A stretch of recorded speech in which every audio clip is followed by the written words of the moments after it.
Unang araw ngayon ni Kumiko sa paaralan na pagtatrabahoan niya bilang isang guro ng matematika. Kasabay niyang humarap sa principal si Miss Fujiyama na bagong guro rin doon. Kinwestiyon naman ni Mr. Goro ang principal kung bakit ito tumanggap ng babaeng guro gayong ganoon umano ang mga estudyante nila. Mabilis na nakarating sa mga estudyante ang tungkol sa dalawang bagong guro na babae. Nabuhayan ang mga ito nang malaman na ang isa sa mga iyon ay malaki ang dinadalang monay. Dahil doon ay binigyan ni Mr. Goro ng babala ang dalawa na manamit ng disente tulad ng damit pang ehersisyo at sapatos na pantakbuhan kung nais ng mga ito na makaligtas, sapagkat puro lalaki ang nag-aaral doon. Pagkatapos makapagpalit ay pinapunta na ang dalawa sa silid-aralan para makapagpakilala. Pagbukas pa lang ni Kumiko ng pinto ay nakaabang na agad sa sahig ang mga estudyante sa pag-aakalang siya ang guro na may malaking monay. Natawa na lang si Kumiko at sinabing si Miss Fujiyama yun na nasa kabilang klase. Dahil doon ay nawalan ng gana ang mga estudyante at binastos si Kumiko pero pinigilan ni Shin ang mga iyon. Kahit walang nakikinig ay masayang itinuloy ni Kumiko ang pagpapakilala sa mga ito at pagkatapos ay binigyan niya ang bawat isa ng papel para isulat ang pangalan ng mga ito. Habang isinusulat naman niya sa pisara ang kanyang pangalan ay bigla siyang binato ng papel ng mga estudyante. Ang isa sa mga ito ay dumukot ng jolan sa bulsa at ibinato sa guro. Nagawa yung iwasan at mas alaw nito, at nang mapansin na jolan iyon ay natakot ito dahil delikado umano iyon pero nagtawanan pa ang mga pasaway na estudyante. Pagkatapos ng klase ay nagkamustahan ang dalawa tungkol sa mga estudyante nila, nang biglang salubungin si Kumiko ng kanyang aso na si Fuji. Napatingin ang aso sa mga estudyante na animoy naririnig ang usapan ng mga ito. Sinabi ni Shin na sa tingin niya ay hindi si Kumiko kasing tanga tulad ng ipinapakita nito, bagay na hindi pinaniwalaan ng iba. Ang hindi alam ng kanyang mga magugulong estudyante, si Kumiko ay ang pansamantalang pinuno ng isang makapangyarihang Yakuza clan. Kaya niyang talunin kahit ang pinakamalalakas na gangster sa loob ng ilang segundo, ngunit kailangan niyang itago ang kanyang pambihirang lakas at impluwensyang kriminal upang mapanatili ang kanyang pangarap na trabaho. Pero laking gulat ng kanyang mga kasamahan nang malaman na binabastos lang ng mga estudyante ang pinuno nila. Dahil sa galit ay nais ng mga ito na sugurin ang mga estudyante para turuan ng leksyon, ngunit sinabi ni Kumiko na matatanggal siya sa trabaho kapag ginawa nila yon. Bigla ring dumating si Kumicho, lolo ni Kumiko, at pinigilan din nito ang mga iyon.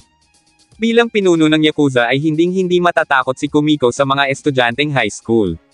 Kinagabihan ay dumalaw si Shin Ohara kina Kumiko at mapapansin na kinikilig ito sa binata, kaya naman niloko ito ng dalawa. Masayang pumasok si Kumiko sa loob ng bahay habang nakahandusay naman ang dalawa sa labas.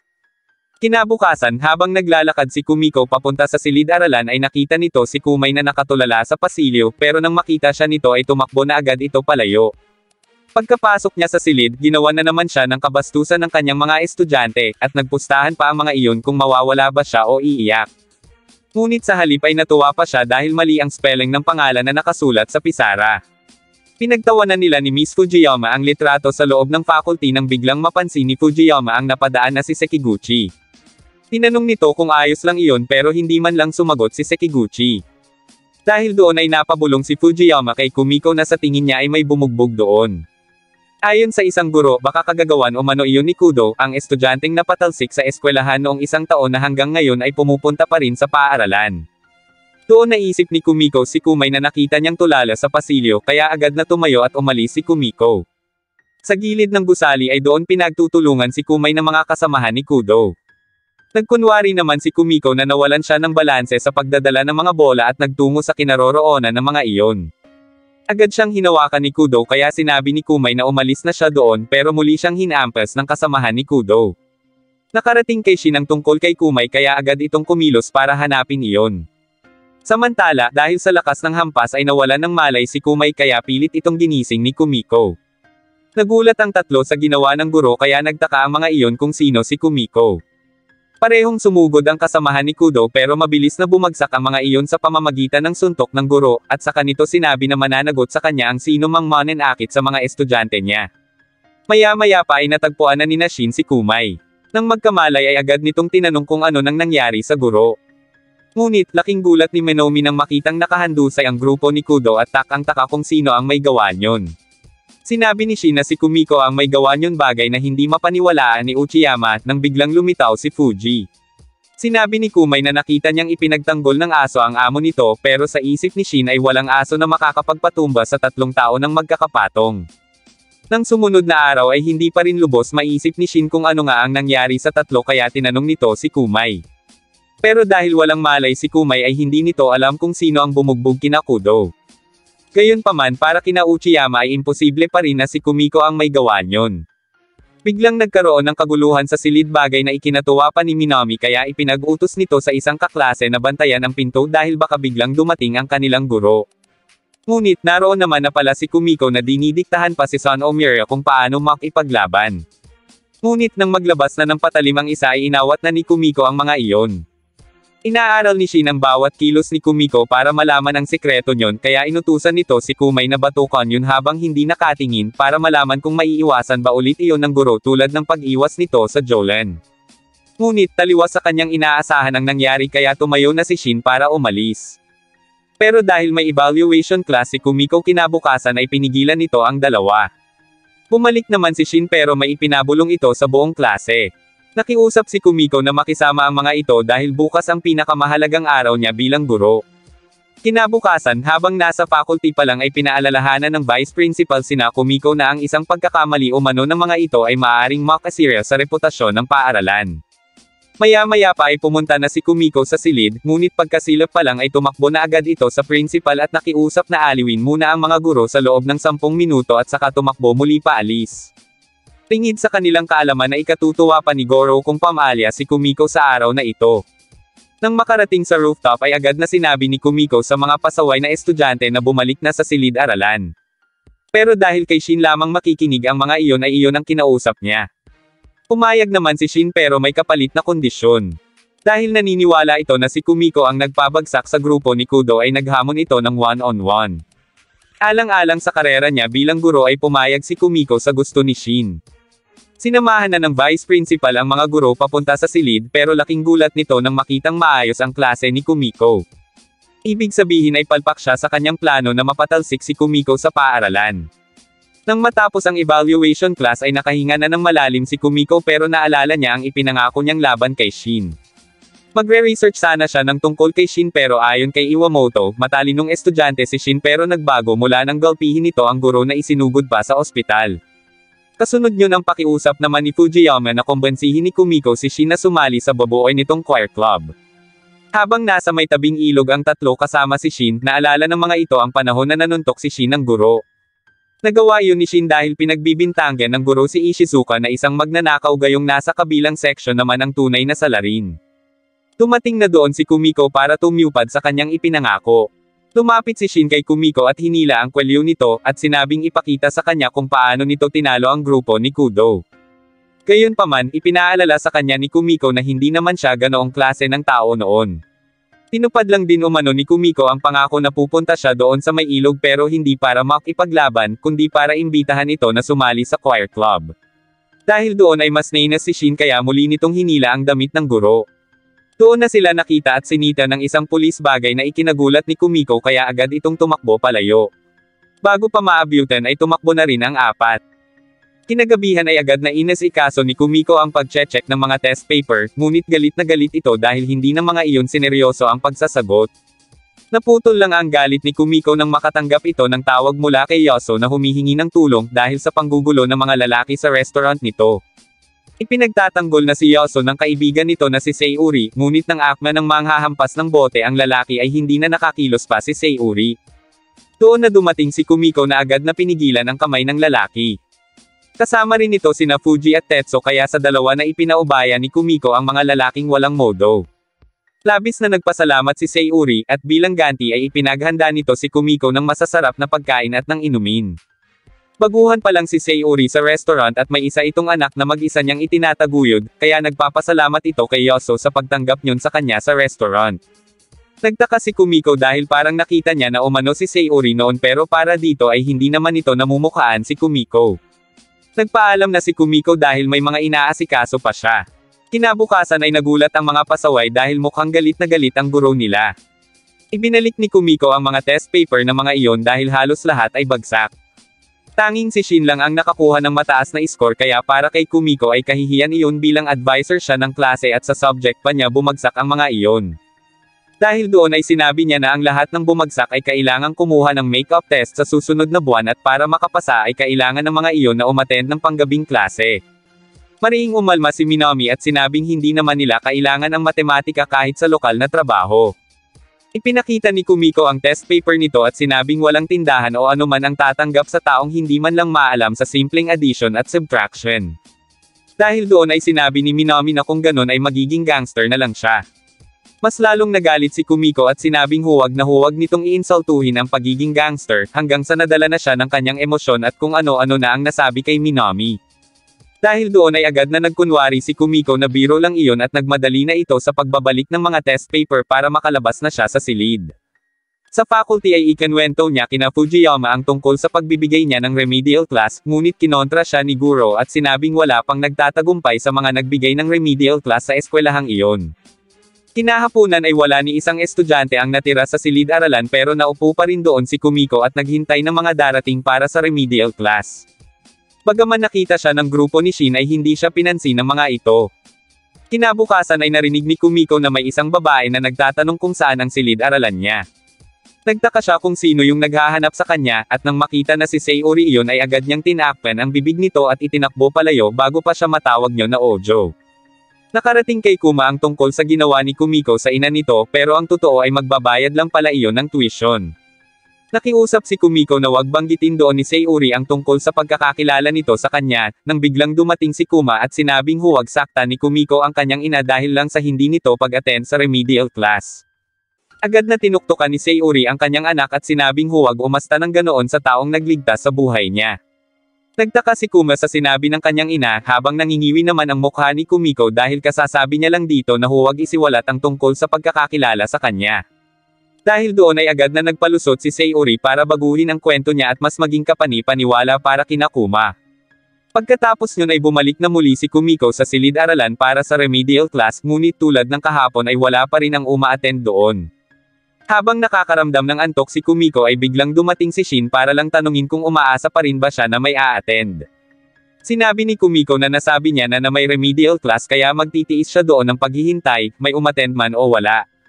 Aalis na sana si Shin ng alukan niya muli ito na sumali sa choir club pero bigo na naman siya. Kinagabihan nang makauwi si Kuma ay napag-alitan at tinamaan ito sa kanyang ina dahil pilit nitong inalam ang tungkol sa remedial class nila sa guro na si Kumiko. Kaya naman kinabukasan ay pinagtawanan si Kuma ng kanyang mga kamag-aral. Mabilis na lumipas ang oras at nang pauwi na sana ang grupo ay napahinto si Kuma at sinabing kailangan niyang umattend sa remedial class. Hindi dahil sa natatakot siya sa kanyang ina kundi dahil sa sinasabing iniligtas nga ni Kumiko ang nanay niya. Naglakad pabalik si Kuma kaya naengganyo si Noda na sumama na rin dahil 2 araw nang naghihintay sa wala ang kanilang guro. Dahil doon ay napilitan na rin si Minami, at naiwan ang pasado na si Shin at ang pasang-awa na si Uchiyama. Sabay-sabay silang nagtungo sa silid-aralan bagay na ipinagtaka ni Kumiko sa halip na matuwa. Gayunpaman nanggalaiti lang muli si Kumiko nang makita na hindi na naman sineryoso ng mga iyon ang kanyang ini-exam. Samantala, habang naglalakad-lakad sa labas sina Minoru at Fuji ay bigla na lang ang mga itong pinara at hinuli ng pulis sa pag-aakalang sila ang salarin sa pagnanakaw. Kumakain na si Kumiko nang malaman ang tungkol doon pero agad itong kumilos para iuwi ang dalawa. Palabas pa lang ang tatlo ay sinabi na ni Kyo na napiyansahan na ni Shinohara si Minoru. Dahil crush ni Kumiko si Shinohara ay pa-cute itong nagpasalamat dito. Dahil doon ay inasar na naman siya ng dalawa kaya tinamaan na naman sa kanya ang mga iyon. Kinabukasan ay naiinis si Fujiyama sa dami ng poster na nakakapit sa pader ng eskwelahan, sapagkat parang pinalalabas o mano na nasa paaralan nila ang magnanakaw. Ayon sa isang guro, sunod-sunod na krimen ang nangyayari at napansin nito na puro matatanda ang biktima. Sumabat ang kontrabidang vice principal na animoy pinupunto na estudyante nga nila ang salarin kaya sinabi ni Kumiko na wala naman silang ebidensya. Maya-maya pa ay may biglang dumating na detective dahil isa umano sa mga biktima ay kasalukuyang nasa ospital pa rin at kritikal ang kondisyon. Ngayon ay sasailalim sa investigasyon ang paaralan nila para mahuli ang sospek. Pagkaalis ng principal ay kanya-kanyang pagtatanggol ang 3 guro na wala umano sa mga estudyante nila ang makakagawa na manakit ng matanda. Naglakad na pabalik sa silid-aralan si Kumiko, at pagbukas ng pinto ay laking gulat niya nang makitang may hawak na pitaka si Noda at marami iyong laman na pera. Agad niya iyong sinugod at kinaladkad para paaminin kung saan ito nakuha ang pitaka. Pero ayon kay Noda ay sa atin niya iyon kaya napahiya si Kumiko sa kanyang mga estudyante at sinabing hindi naman niya pinagbibintangan ang mga ito. Aminado sina Minami na nasasaktan sila sa paratang ng iba na sila umano ang sospek gayong hindi naman nila kayang manakit ng matanda, kaya humingi ng paumanhin si Kumiko. Sa rooftop nag-uusap-usap ang apat tungkol sa pagbibintang ng mga tao sa kanila, kaya nakaisip ng paraan si Minami. Kinagabihan ay kumilos na sila pero habang naghihintay sina Noda at Minami sa isang eskinita ay bigla silang nakita ng mga pulis at hinuli dahil kahawig ng kasuotan ni Noda ang sospek na nasa litrato. Agad na humingi si Uchiyama ng tulong sa kanilang guro at sinabi ang katotohanan na susubukan lang naman sana nilang hulihin ang tunay na sospek para matigil na ang pagbibintang sa kanila. Tinulungan ni Kumiko ang dalawa sa pakikipag-usap sa nangangasiwa para mapalaya ang dalawa, at sa huli ay nagtagumpay naman sila. Dumating doon si Mr. Guro kaya sinabi ni Kumiko na nagkaroon lang ng hindi pagkakaunawaan.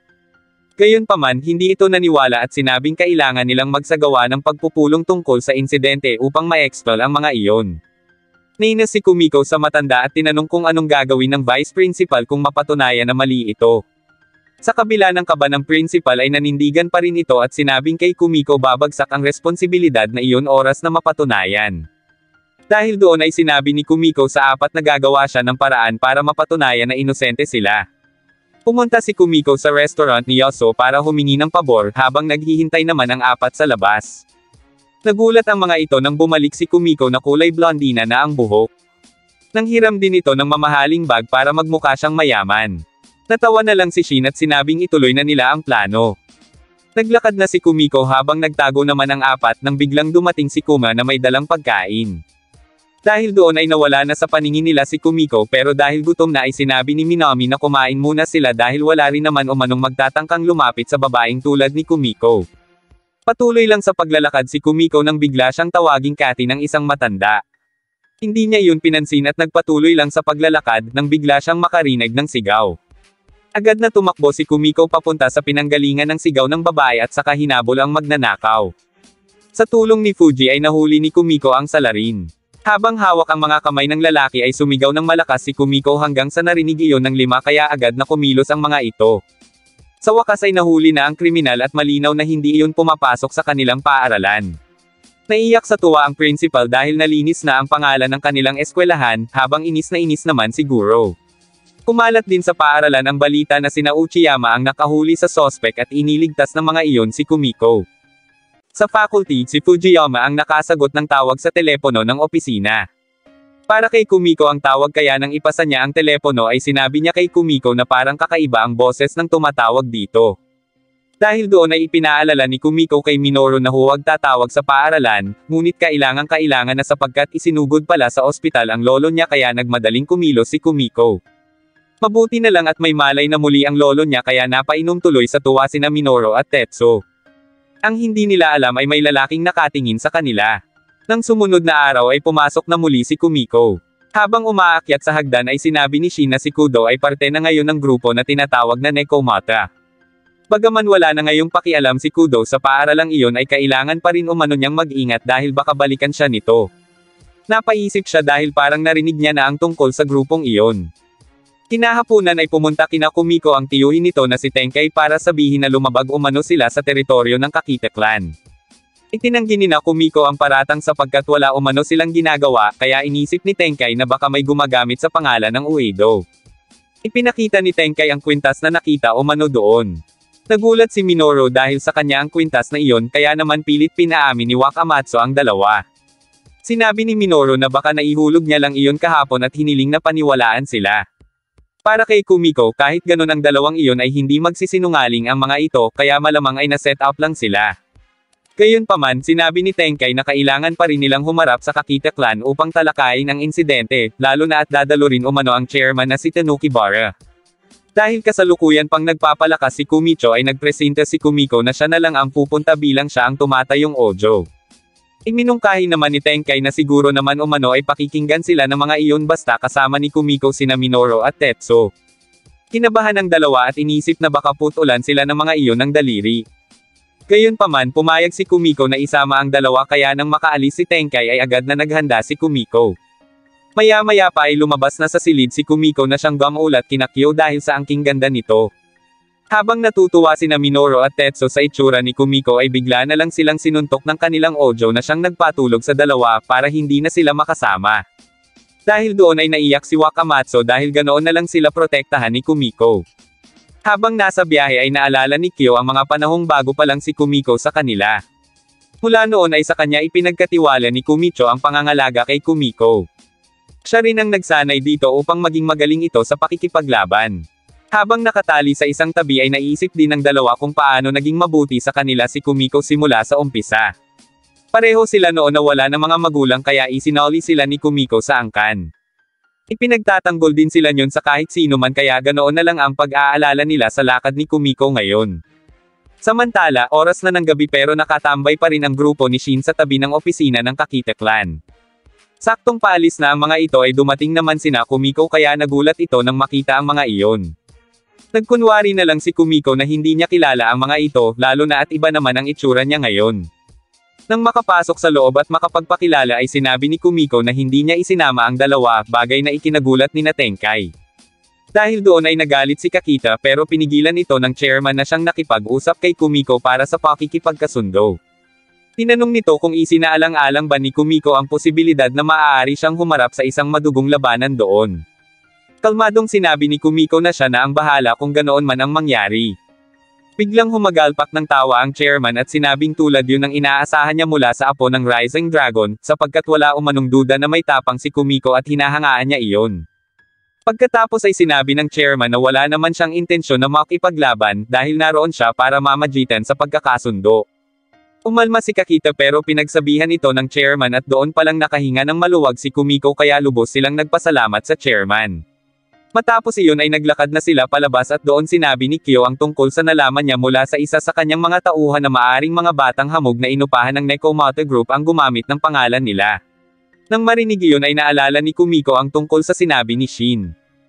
Kinabukasan ay mas naging malinaw para kay Shin na si Kumiko nga ang nagpatamba kina Kudo nang bigla niyang makita si Kubo na bitbit ng tatlong senior kaya agad niyang sinundan ang mga iyon. Sinusubukan ng mga iyon na mangikil kay Kubo kaya agad niyang sinaway ang mga ito. Susugudin na sana siya ng isang lalaki nang biglang dumating ang nakamaskarang si Kumiko at kinalaban ang tatlo. Pagkatapos ay agad na tumakbo si Kumiko pero tinawag siya ni Shin sa kanyang pangalan kaya napatingin siya sabay nagulat. Ipinagpatuloy niya ang pagtakbo habang sinasabi sa sarili na mapapatalsik siya sa pagiging guro oras na mabunyag ang tungkol sa clan. Kinahapunan nang pauwi na sana sina Kuma at Shin ay napansin nila ang para sa kanila ay nakakatakot na itsura ng dalawang lalaki kaya sa ibang eskinita na lang sila dumaan. Pauiko pa lang ang dalawa ay napansin ni Shin si Kumiko na tumawid sa bakod kaya agad itong bumaba sa motorsiklo para silipin iyon. Nakita nila na sumakay ito sa sasakyan ng dalawang lalaki. Sa pagkamausisa ay sinundan nila ang sasakyan kung saan man iyon patungo.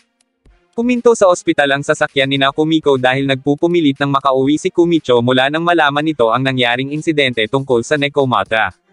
Nais ni Kumicho na makapagbantay sa kanilang lugar at para na rin umano maiwasan na mabunyag si Kumiko sa paaralan. Nais nitong protektahan ang pagiging guro ni Kumiko dahil matagal yung pinangarap ng kanyang apo.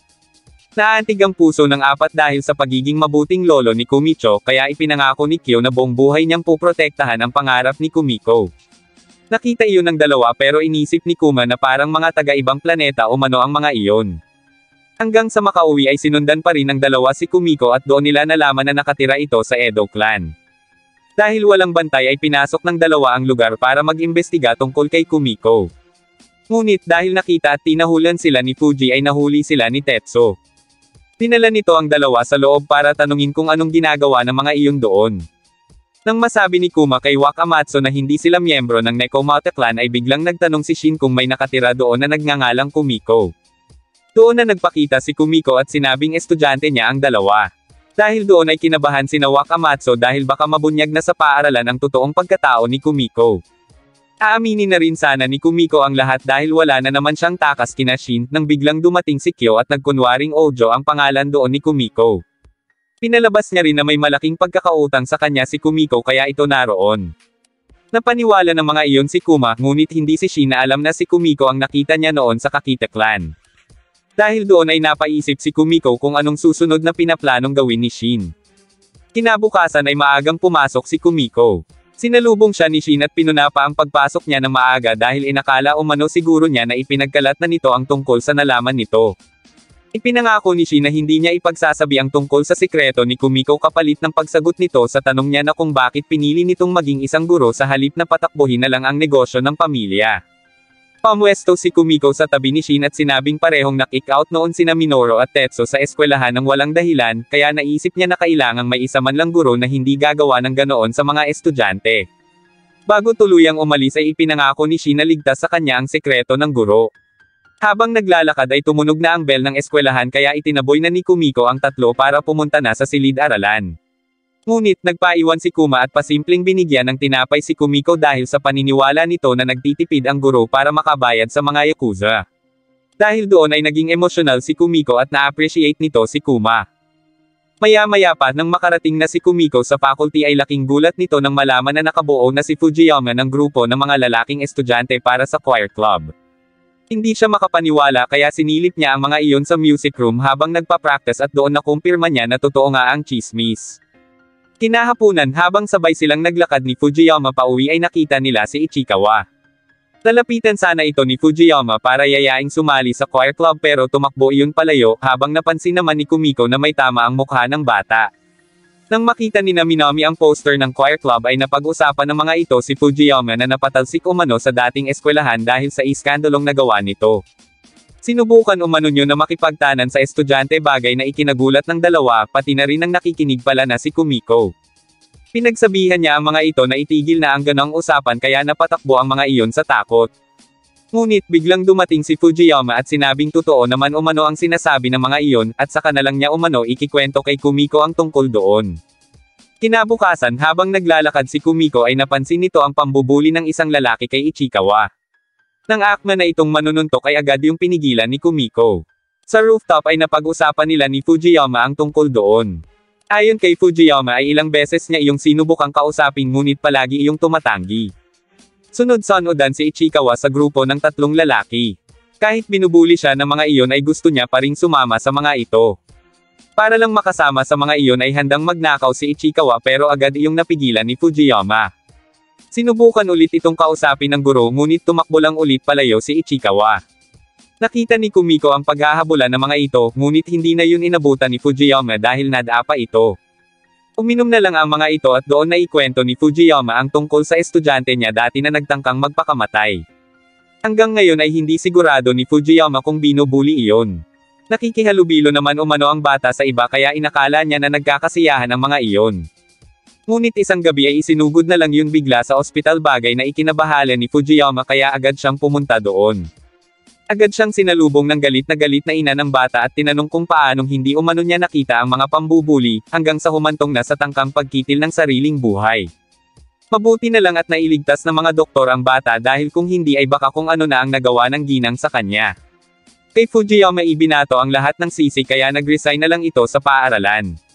Para makalimot sa nangyari ay nagbakasyon si Fujiyama, ngunit hindi nagtagal ay naisip niya na gusto niya talaga ang pagtuturo.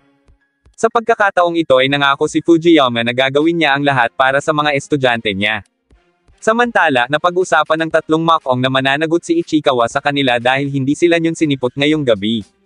Kinabukasan ay iniisip pa rin ni Kumiko ang tungkol sa ikinwento ni Fujiyama, kaya sa halip na magklase ay naisip nito na maglaro na lang sila ng soccer para malibang naman ang mga iyon. Habang naglalaro ay laking gulat ni Noda nang makita ang estudyanteng nakatayo sa rooftop. Namukan yun ni Kumiko bilang si Ichikawa. Dumating si Fujiyama at kinausap si Ichikawa kaya naman kumilos na si Kumiko habang kinakausap pa iyon ni Fujiyama. Napakiusapan naman nito ang bata na tumawid na muli sa harang pabalik, ngunit nang hahakbang na ay biglang nagsala ang paa nito. Saktong parating na doon si Kumiko kaya mabilis itong lumiban sa harang para abutin ang kamay ni Ichikawa. Ngunit dahil sa pagmamadali na mailigtas ang bata ay hindi napansin ni Kumiko na hindi niya naabot ang hahawakan niya. Mabuti na lang at dumating si Shin para iligtas ang dalawa. Labis ang tuwa ni Fujiyama sapagkat nailigtas si Ichikawa at simula noon ay sumali na rin ito sa choir club niya. Makalipas ang ilang araw ay nagkaroon ng field trip ang paaralan kaya ang lahat ay nasa sabik, maliban sa isang guro na naalala ang mga kalokohan ng mga barumbado nilang estudyante. Nang sumunod na araw kakadating pa lang nila sa Okinawa ay may hindi na agad nakasundo sina Uchiyama, kaya agad ang mga itong inawat ni Kumiko bilang advisor ng mga iyon. Gayunpaman, bigla naman ang pag-alis nila sa lugar dahil sa dami ng mga dalagang estudyante na naroon na maaaring pagkaguluhan ng mga iyon. Habang humahanap pa lang ng perpektong lugar para sa mga estudyante nila ay bigla namang nagplano ang grupo ni Nashina takasan si Kumiko. Naghabulan ng mga ito hanggang sa inabot na sila ng hapon. Dahil doon ay nag-check-in na sila sa isang hotel para doon magpalipas ng gabi. Nanatiling gising ang mga guro para bantayan ang mga pasaway na estudyante, ngunit hindi kinaya ni Kumiko ang antok kaya nakatulog ito. Sa pagkakataong iyon ay nakatakas na naman ang grupo ni Shin. Maya-maya pa ay inihatid na ni Fujiyama si Kumiko sa loob ng kanilang silid. Habang natutulog ang dalawa ay biglang pumasok si Shin sa silid upang gisingin si Kumiko. Ngunit dahil inisip ni Kumiko na may masamang binabalak sa kanya si Shin ay sinigaw-sigawan niya ito hanggang sa nagising na si Fujiyama. Mas lalong lumala ang sitwasyon dahil sa pag-iisip ni Fujiyama na may ginagawang himala ang dalawa pero ang hindi alam ng mga ito ay naroon din naman sina Minami. Doon na ikinwento ni Shin ang tungkol sa nangyari sa kanila sa bayan at ang pagkawala ni Uchiyama. Nakikipag-usap lang si Uchiyama sa dalawang babae nang biglang lumapit sa kanila ang grupo ng mga kalalakihan. Dahil mas madami ang mga iyon kesa sa kanila ay nagsipagtakbuhan sila ng may kani-kanyang direksyon, ngunit nang magkita-kita muli sila ay napansin nila na wala si Uchiyama. Dahil hindi sumasagot sa tawag si Uchiyama ay agad na kumilos si Kumiko para tumulong sa paghahanap doon. Pagkarating sa bayan ay nakita nila ang grupo ng mga kalalakihan kaya tinanong ni Kumiko ang mga ito tungkol sa kinaroroonan ni Uchiyama. Pero dahil hindi iyon sumagot ng maayos ay tinamaan yun kay Kumiko kaya't saka pa lang yun sinabi na hindi nila alam kung nasaan si Uchiyama at wala umano silang kinalaman sa pagkawala nito. Dahil doon ay muling ipinagpatuloy ng dalawa ang paghahanap hanggang sa makarating sila sa parke. Isang grupo muli ng kalalakihan ang nakita nila doon at nang marinig ni Kumiko na may hinahanap din ang mga iyon na nagngangalang Uchi ay nakisama na ito sa paghahanap sa pag-asang iisang Uchi ang hinahanap nila. Habang natutuwa si Kumiko sa pagsama sa grupo ay sinabi ni Shin na parang may mali, sapagkat bakit naman umano ng mga iyon hahanapin si Uchi gayong hindi naman sila magkakakilala. Gayunpaman, sumama pa rin sa mga ito si Kumiko at siya pa ang humarap sa pinuno ng Mongoose Gang na sinasabing siyang dumukot kay Uchi. Tingin pa lang ni Kumiko ay nasindak na ang pinuno na animoy takot na daga. Agad nitong sinabi na hindi siya ang may kagagawan kundi ang kanyang mga tauhan sabay takbo palayo. Dahil doon ay kinabahan na rin ang mga tauhan niya at sumama na rin sa kanya sa pagtakbo. Maya-maya pa ay tinawag na sila ng mga tauhan ni Amuro at sinabing nakita na nila si Uchi. Tuwang-tuwa si Kumiko habang tumatakbo palapit, ngunit hindi naman iyon ang Uchi na hinahanap nila dahil iyon pala ay si Uchida. Dahil sa pagkakamaling iyon ay malaking abala ang nangyari para kina Kumiko kaya tumulong na lang sina Amuro sa paghahanap kay Uchiyama bilang kapalit na rin ng pagtulong ni Kumiko sa kanila. Iginuhit ni Kumiko ang itsura ni Uchiyama para makilala yun ng Hobos Gang. Hindi nagtagal ay natagpuan na ni Amuro si Uchiyama at agad na inihatid kina Kumiko. Dahil sa nangyari ay tinamaan pa si Uchiyama kay Kumiko kaya nang bumalik ito sa hotel ay pag-ampaga ang mukha at umiiyak pa ito. Pagkatapos yun ay bumalik na ulit sila sa Tokyo. Tuwang-tuwa sina Minoru at Tetsu sa pasalubong sa kanila ng Ojo, ngunit nadismaya ang mga ito nang makita kung gaano naman kalaki ang bigay niyon kay Shinohara. Nang sumunod na araw kababalik pa lang muli sa paaralan ay may ka-trouble na naman agad ang grupo ni Nobu. Habang sa faculty naman ay pinag-uusapan ni Kumiko at Fujiyama ang tungkol sa magaganap na pagdiriwang ng kultura. Hiling ng isang guro na sana umano ay ligtas na matapos ang pagdiriwang. Dahil baguhan doon sina Kumiko ay ikinwento nito kung paano ginagawang miserable ng mga senior student ang buhay ng mga ito. Nangunguna na sa listahan si Kudo na dating estudyante doon sapagkat kinailangan pa nilang tumawag ng pulis dahil hindi nila iyon makontrol. Ngunit na-expelled man ay patuloy pa rin naman umano ang papabalik-balik nyon sa paaralan kaya hindi nila masasabi kung ano ang mga mangyayari. Nabanggit din ng guro ang tungkol sa isang estudyante na nasuspende si Suruta. Kaibigan iyon ni Kudo at ang ipinagtataka nito ay kung bakit nakakapunta pa yun sa paaralan kahit suspendido na. Nakisabat ang vice principal sa kanilang usapan at sinabing siya ang nagbigay ng permiso doon dahil hindi pa umano iyon kailanman nakaka-attend ng pagdiriwang ng kultura, at nagpaalam naman umano siya sa principal. Habang paalis ay sinabi ng vice principal na inaasahan niyang maiiwasan ng mga guro ang anumang kaguluhan. Habang naglalakad si Kumiko ay nakita nito si Minami na hindi makagalaw sa kinatatayuan dahil sa lalaking nasa harapan nito. Dumating din sina Nobo sa lugar at doon nalaman ni Kumiko na ang malaking lalaki sa harap ni Minami ay si Suruta. Maglalaban pa sana ang dalawang iyon pero dahil nahihinaan si Suruta kay Minami ay aalis na sana iyon kung hindi lang napaambuyan ng ibang mga estudyante. Nagsinungaling ang lalaki kay Suruta na pinulaan umano ito ni Minami na mukhang matanda at ang kilay ay parang sa sigol. Dahil doon ay nagalit si Suruta kay Minami at binalikan ito. Sisipain na sana nito si Minami pero hindi yun itinuloy ni Suruta dahil parang may napansin ito. Sa silid-aralan ay kinwestiyon ni Kumiko ang grupo kung paano ang mga ito haharap kinabukasan sa binuo nilang club gayong may mga sugat ang mukha ng mga iyon. Ngunit para kay Shin ay hindi rin naman umano iyon magtatagumpay lalo na at nagbalik na doon si Suruta. Kinabukasan dahil wala pa ring customer ang club ay pinagsabihan ni Kumiko ang mga ito at tinuruan ang dapat nilang gawin para lumapit ang mga kababaihan. Ngunit dahil hindi rin gumana ang itinuro ni Kumiko ay nawalan na ng gana si Shin. Dahil doon ay umalis muna sina Minami upang pagplanuhan ang paghihiganti nila sa mga senior student at kay Suruta na abala sa pagtitinda ng yakisoba. Tingid sa kaalaman nila na sinundan sila ni Kumiko. Pinanmanan din ni Kumiko si Suruta upang malaman kung anong klase ng pagkatao ang meron ito. Doon niya nalaman na iba naman pala iyon kesa sa ibang mga senior student. Bumalik na siya sa kanilang silid nang biglang dumating ang principal at ang vice principal. Dahil walang nadat ng estudyante ay nagpalusot na lang si Kumiko na kunwari ay naghahanap ng mga customer ang mga iyon. Nagtaka si Mr. Guro dahil wala rin umano silang nadat ng estudyante sa silid ni Suruta. Dahil doon ay mag-iimbestiga na sana ang dalawa nang bigla ang mga itong paupuin muna doon ni Kumiko kasama si Shin at saka umalis. Samantala, sa may ilalim ng tulay ay pinatibungan muna ni Minami si Suruta para makalaban sila sa mga senior student. Habang naghahabulan at nagkakagulo ang mga iyon sa malayo ay pinuntahan ni Kumiko si Suruta sa kinatatayuan nito at tinulungang makalabas.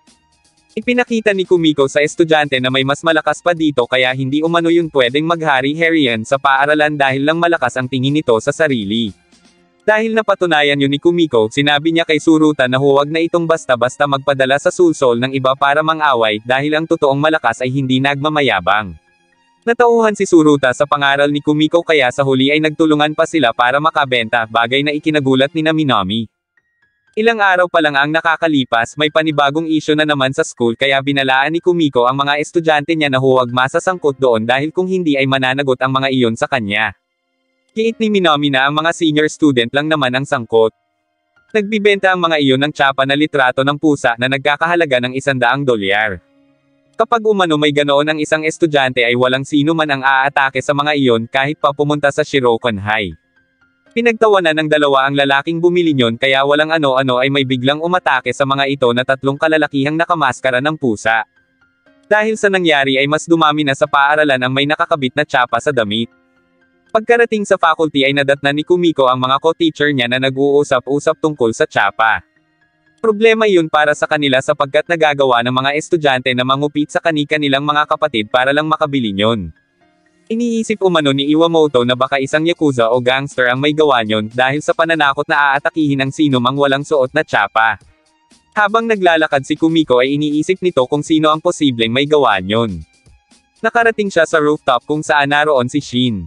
Nalaman niya mula rito na minsan ay may nagtitinda ng tsapa sa may istasyon ng tren na sa pagkakaalam niya ay teritoryo ng Tenkai Group. Agad na umalis si Kumiko para pumunta sa teritoryo ng tiyuhing si Tenkai. Nadatnan niya doon ang mga nagtatawa ng tauhan nito dahil ayon sa isang lalaki ay ang pagtawa ang magbibigay sa kanila ng swerte para magkapera. Nang makausap na ni Kumiko ang tiyuhin ay nagulat iyon nang malaman ang tungkol sa nagaganap na bentahan malapit sa teritoryo nito, pati na rin ang mga pananakit. Wala palang ideya ang matanda tungkol sa nagaganap kaya nang malaman ay agad nitong sinabi na sila na ang bahala doon. Pagkatapos ng kanilang pag-uusap ay lumabas na si Kumiko.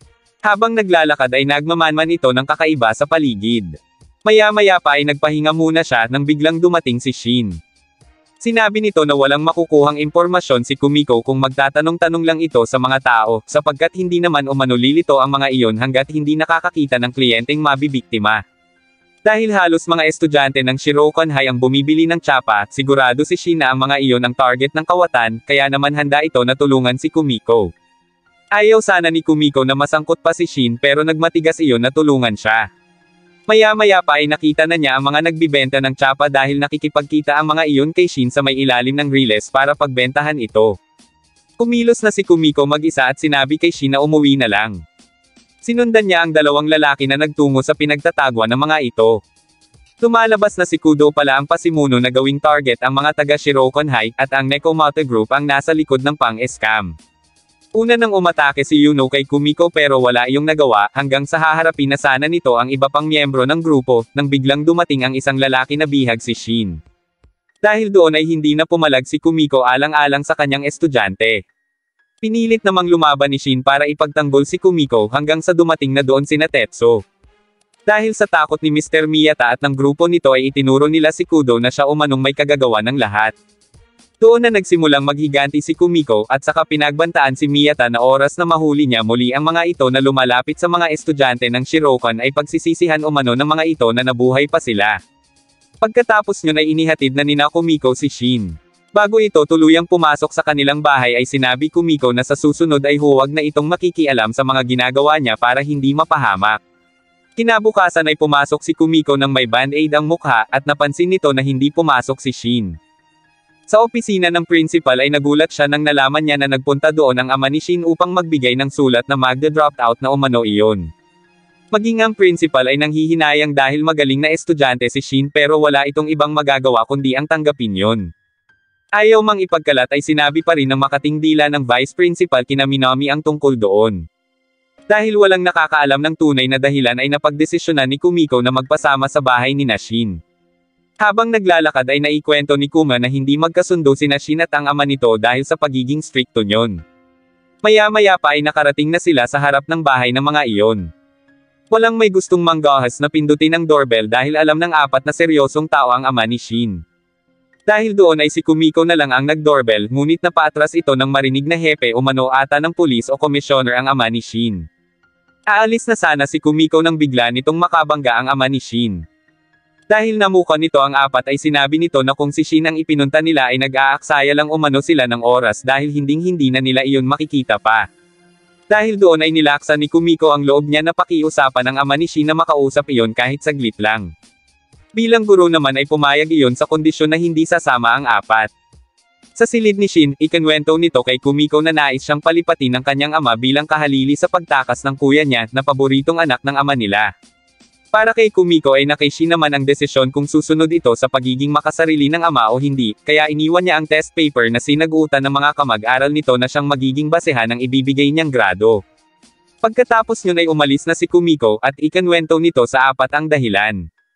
Sinubukan ni Minami na mag-isip ng paraan kung paano mailalabas si Shin pero pinigilan ito ni Kumiko at sinabi ang kahihinatnan nila kapag ginawa iyon.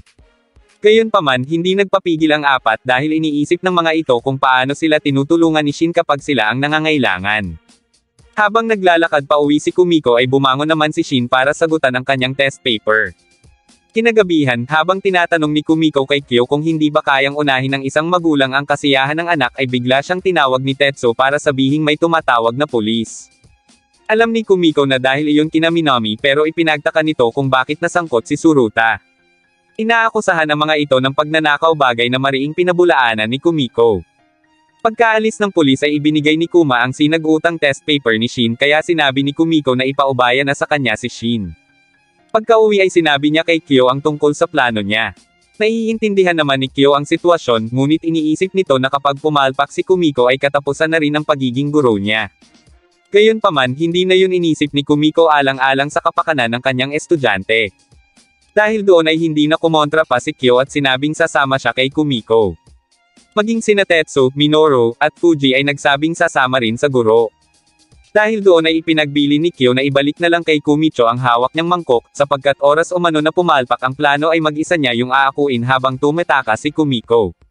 Naging emosyonal ang apat pero maya-maya pa ay niyaya na ni Kumiko ang mga ito. Mabilis nilang napabagsak ang mga gwardya kaya naitakas agad nila si Shin. Dahil sa nangyari ay pinuntahan ni Mr. Suwada si Kumiko sa bahay ng mga ito at sinabing may mga nalalaman siya tungkol sa pagiging yakuza nito. Oras umano na mabunyag iyon ay maaalis si Kumiko sa pagiging guro, bagay na labis na ikinagalit ni Kyo. Ngunit pinigilan ito ni Kumiko at sinabing nang mapagdesisyonan niyang tulungan si Shin ay alam niya na mangyayari iyon. Magkaganon man ay mas pagsisisihan umano ni Kumiko kung hahayaan niya na mag-drop out si Shin, kaya kahit hindi niya na maipagpatuloy pa ang pagtuturo ay ayos lang. Ngunit nagbanta pa lalo si Mr. Suwada na wawasakin niya ang clan ni Kumiko at madadami pa umano ang lolo nito. Dahil doon ay sinabi ni Kumiko na walang kinalaman sa nangyayari ang kanyang lolo kaya huwag umano nitong idamay. Maya-maya pa ay biglang lumabas si Kumicho para ipagtanggol ang kanyang apo. Nasindak dito ang lahat kaya paalis na sana si Mr. Suwada at sinabing babalik na lang siya dala ang mga dokumento nang biglang lumabas si Shin. Lumuhad ito at nakiusap na hayaan siyang makagraduate sa Shirokon High. Ipinahayag niya ang kanyang dahilan kung bakit niya nagustuhan ang paaralan pati na rin ang mga kaibigan na natagpuan niya roon. Inamin din nito na nagseselos siya noon sa kuya niya kaya nais din sana niyang pahangain ang kanilang ama. Pero ngayon ay gusto niya nang magdesisyon para sa sarili niya bilang isang tunay na lalaki. Bago umalis ay humingi muna ng paumanhin si Shin at doon ay ibinigay na rin ni Kumiko ang kanyang grado para sa exam. Kinabukasan ay nagmamadaling pumasok si Kumiko dahil mali-late na ito. Kasabay niyang dumating doon ang chairman ng eskwelahan na napagkamalan niyang ang principal. Natawa na lang si Mr. Shirakawa sa nangyari habang ipinapakilala ang kapatid niya na siyang chairman ng paaralan.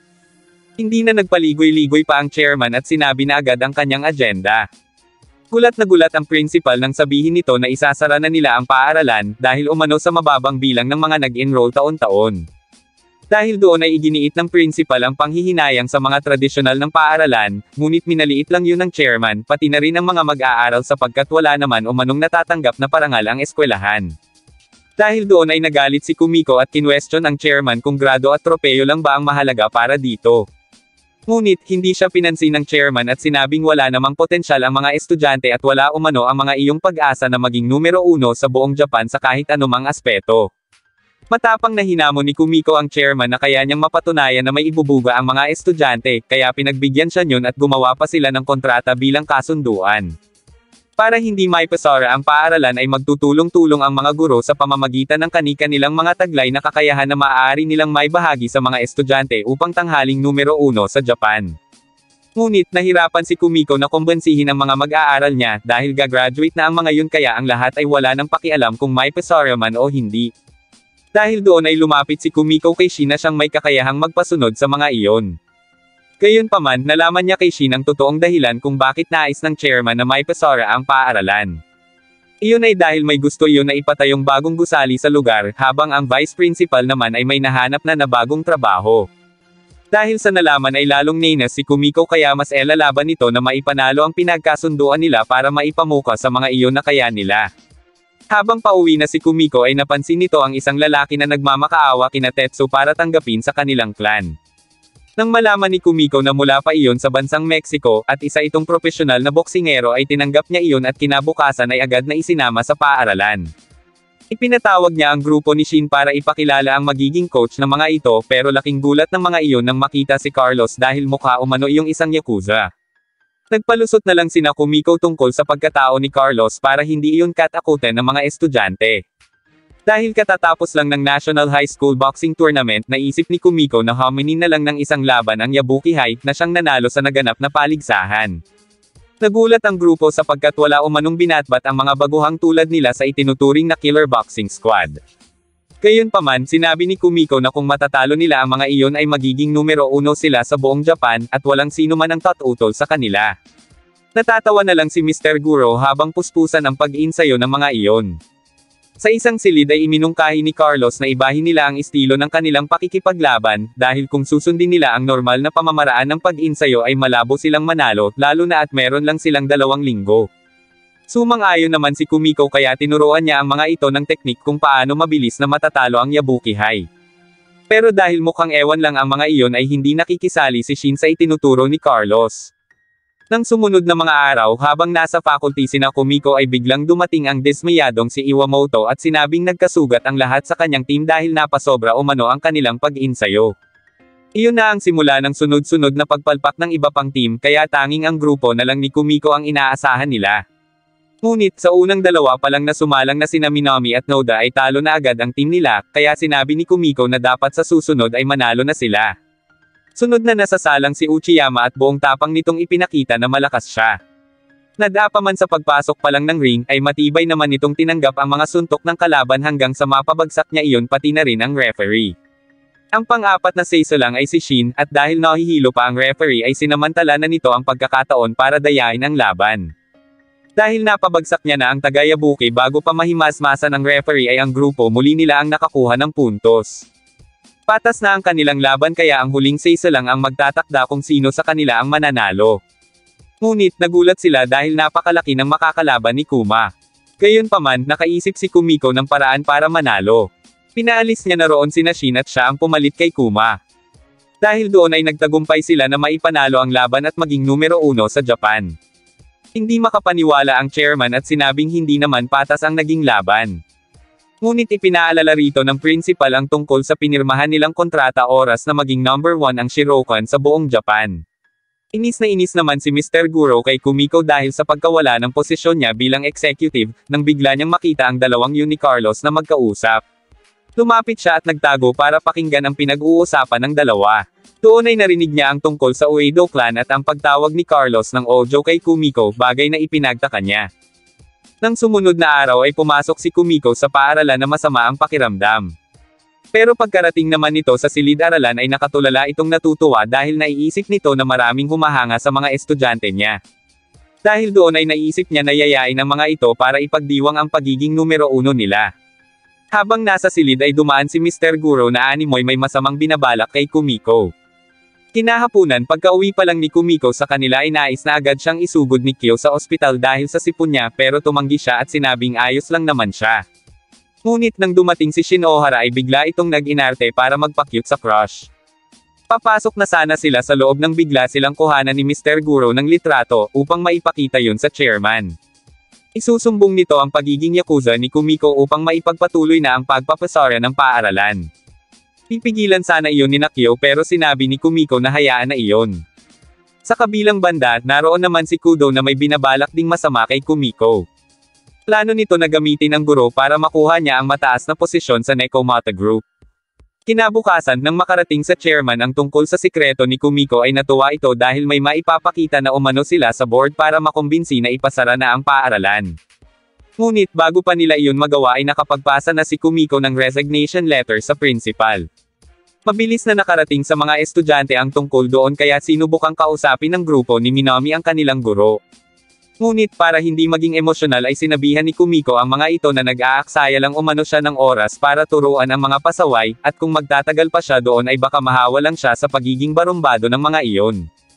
Nagalit sina Minami sa mga sinabi ni Kumiko hanggang sa umabot pa sila sa pisikalan. Habang iniiwasan ni Kumiko ang mga iyon ay naaalala nito ang mga panahon na pinagsamahan nila. Maya-maya pa ay naglakad na siya pauwi at naramdaman niyang mas lalo siyang nagkakasakit. Bigla siyang sinalubong ni Nakudo at dahil sa masamang pakiramdam ay hindi na siya nakalaban ng maayos sa mga ito, kaya mas naging madali ang pagtangay sa kanya ng grupo. Mabuti na lang at saktong dadaan si Kuma kaya nasundan nito kung saan dinala ni Nakudo si Kumiko at agad niya yung ibinalita kay Shin. Pagkadating ni Shin ay ipinag-utos nito kay Kuma na pumunta sa Uedo clan para ipaalam ang nangyari. Pero dahil takot na takot si Kuma na lumapit sa mga iyon ay naisip nito na sa mga kaklase na lang nila humingi ng tulong. Dahil mag-isang naiwan ni Nakudo si Nakanishi bilang bantay kay Kumiko ay sinamantala na ni Shin ang pagkakataon para mailigtas ang guro.